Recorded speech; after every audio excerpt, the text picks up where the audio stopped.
Okay, so you might have heard me earlier say that this was a mistake, and then I painted this horn right, this tusk right here. Actually, no, this not, that's not that wasn't a mistake. Turns out, here's the thing. So when I was originally drawing this out, I was referencing a particular picture. Let me show that to you now. Yeah, I was referencing that, and as you can see, the tusk is to the right of that one. That was the Kponungo that I was looking at. But this is in more of a profile view, a side-on view, for those of you who don't know that term. Whereas the one I'm painting is in more of a 3/4 perspective. So that's why you always gotta keep in mind the you gotta keep in mind how a three-dimensional object is going to move in space when you are painting. So as you can see here, the mouth, the line of the mouth is like that, line of the eyes is like that. So that means that the tusks should line up like that. So this tusk is correct, and I was basically just second guessing myself, and so we're gonna get rid of that tusk. So let me show you my palette. This is a full palette here. We got our warm red, our cool red, which some of you may be thinking, why do you keep calling it cold or cool? Well, because I like to keep things simple. Yes, I know, this is deep magenta, but fuck all that noise. We like to keep things simple here. So, warm red, warm blue, cool blue, warm yellow, cool yellow, warm brown, cool brown. Now, every now and then you might hear me reference the names of some of the colors. Like, I know that's obviously, you could also call it burnt umber, burnt sienna, so on and so forth. But it's good to talk about the temperatures instead of the names, I think. And then we got some white right there. We could have also put black on our palette, but I think the darker tones we're going to use colors for. It's something I learned in college from a number of my professors. They are always saying, when you make a black, just try and make the black with your colors instead of using actual black. But there are some instances when you want to use black too. And do I have more paints than this? Yes, but like I have a green paint when I'm too lazy to mix, but I got both the blue and yellow out already, so if I want green, I'll mix, Okay, so that's how your generic painting palette should look. Let's get rid of that. And as I said, acrylics are very forgiving. Let me wet this brush a little bit. We don't want it to be too wet, but just a little bit, So we're gonna mix up the blue and cold red. Make us some purple again. And let's just go over that. And we can do a couple of different layers from time to time to really get that out. Because as you might be able to see on the capture, yeah, you can still see it on the capture. It's that little white. That'll really blank it out.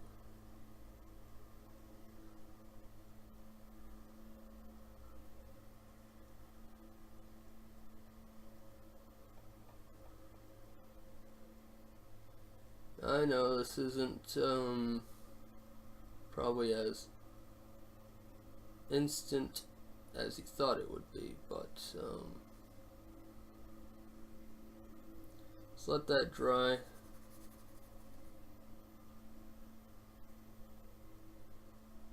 Actually, yeah, it's bothering me a bit. Let's just darken it up a bit.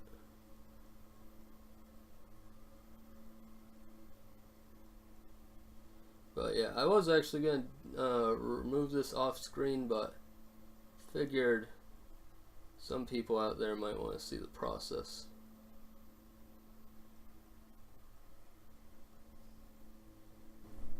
So let's talk about the Kponungo for a sec. I actually want to do a direct quote. This is a book called A History of Art in Africa. The other book I showed a second ago was Masks of Black Africa, which the author is Ladi Salasegi.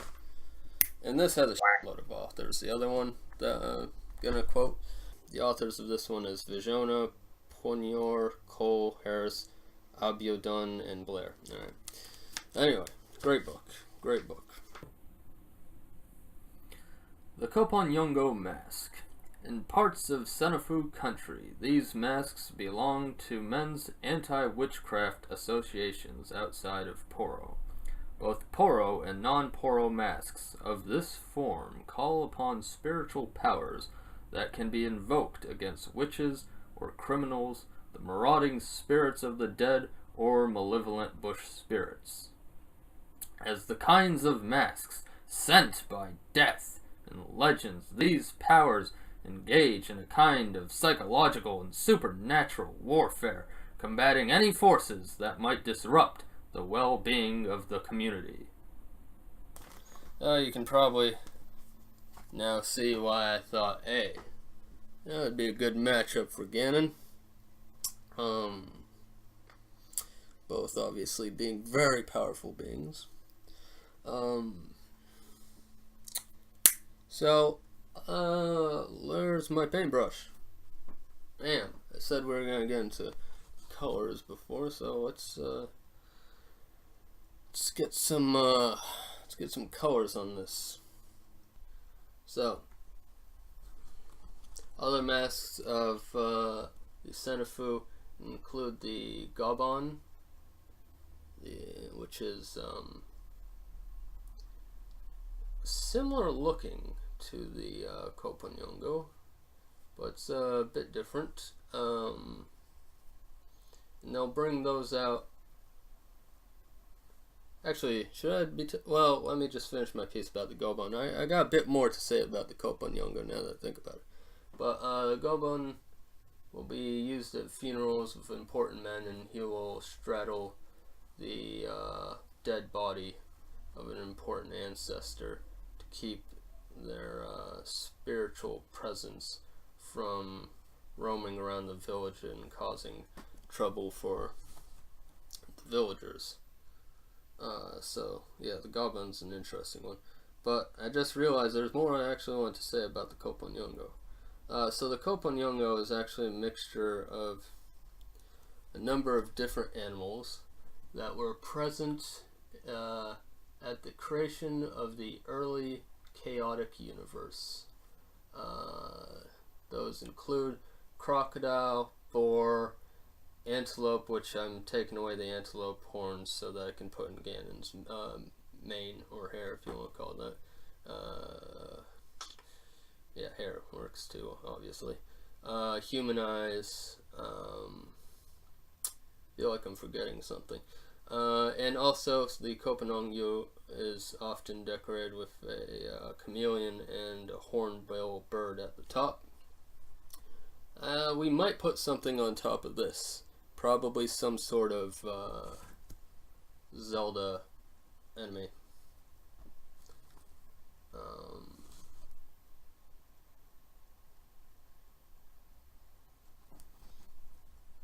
So yeah, that's a little interesting bit I wanted to mention as well about the Kponungo. Oh, and it's sometimes called the Fire Spitter Mask, because not all, but some Kponungo style of masks use either manipulate fire or even breathe fire. Yeah, fire actually comes out of that mouth. It took me a while to find a video, because for years I've never seen this so-called fire spitting thing in action, but I did find a video where it happens. It's actually like sparks of fire, not like it doesn't look like flamethrower people. So just keep that in mind. But yeah, sparks of fire actually do come out of this mouth, the mouth of this mask. So it's very cool. Though I don't know if we'll be doing that with this because Ganon is not known, as far as I recall, Ganon is not known for spitting fire. Another mask of the Senufo's people, beautiful lady mask. It goes by a number of different names. One is Kponungo, but more generically you can just call them beautiful lady masks. Beautiful lady dance mask, I should say. And yeah, those are also danced at funerals. Despite the fact that they represent women, they are danced by men. Yeah, many masks in Africa represent women, but they are danced by men. Every single time you see a woman's mask in Africa, it's danced by a dude. Except for one. There is one mask danced by women. And that mask we will be combining with Samus Aran. But more on that later on. And women do obviously dance in Africa too. It's not just the men dancing. But yeah, most of the women's masks in Africa are danced without masks, and instead, as a sort of substitute for masks, they'll have many times face painting on them. So yeah, that's worth keeping in mind. Another thing I want to mention again about the Kponungo, getting tongue-tied now, is that this type of mask can be seen in a number of different variations throughout Africa.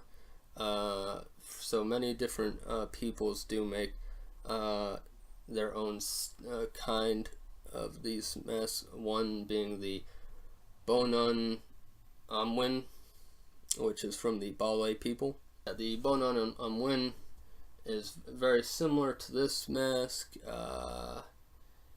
and it's used by the Men's Association to when they're trying to stop a disaster from happening in the community, like if there's a drought going or something like that, they'll dance those masks. But let's talk more about that when we actually do ballet.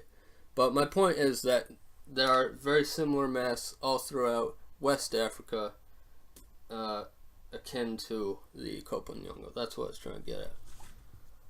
Let's see here. Speaking of women, though, I think when I was mentioning the Sandago earlier, the Women's Secret Society, I didn't get around to mentioning that when they're helping their clients, they often tell them to get an amulet made for them, for the person who's having an issue. And I think in the slideshow there might be at least one example of those amulets. It's usually gold. But yeah, they can represent chameleons, turtles, twins, and they all have different meanings. Obviously you would get the twin amulet if you have twins, because twins are a sign of good luck. But you also have to be very careful if you have twins, so that amulet is supposed to help you raising those twins well.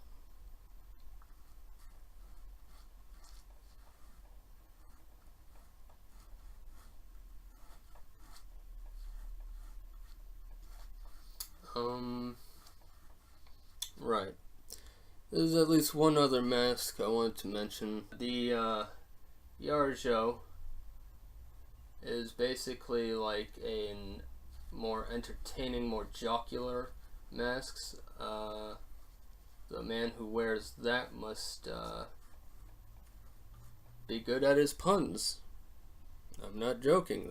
He has to be good at making puns, because he will be yucking it up with the crowd and saying all sorts of funny stuff to them. So yeah, not all masking is super serious. But that too is an important spirit as well.